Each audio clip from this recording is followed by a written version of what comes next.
वही व्यक्ति जीवन को जीता है जो कर्म करता है। जो कर्म न करे वह व्यक्ति जीते हुए भी मरा हुआ है।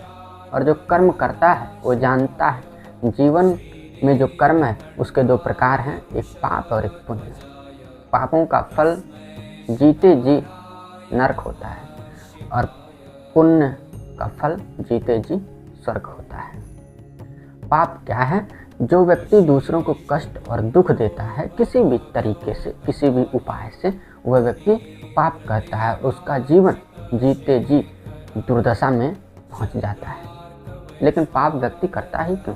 सवाल ये है, पाप व्यक्ति नहीं करता, व्यक्ति के अज्ञान उससे पाप करवाते हैं। ऐसा समझें कि कोई व्यक्ति किसी का गुलाम हो और कुछ ना करना चाहे, फिर भी वो व्यक्ति उससे जबरन कुछ करवाए।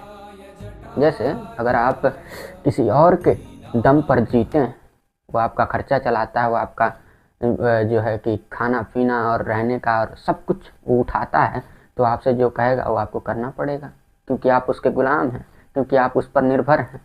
वैसे ही जब व्यक्ति अज्ञान में डूब जाता है तो फिर व्यक्ति का अज्ञान उससे पाप करवाता है और व्यक्ति कुछ भी नहीं कर पाता। वो समझ ही नहीं पाता कि मैं क्या कर रहा हूँ। वैसे ही जब व्यक्ति के जीवन पर ज्ञान का प्रभाव होता है तो व्यक्ति पुण्य करता है और उसका जीवन और श्रेष्ठ होता चला जाता है। तो व्यक्ति पाप नहीं करता कभी भी, व्यक्ति का अज्ञान उससे पाप करवाता है, तो ही आप पापों से मुक्त हो सकते हैं। हरि ओम तत्सत।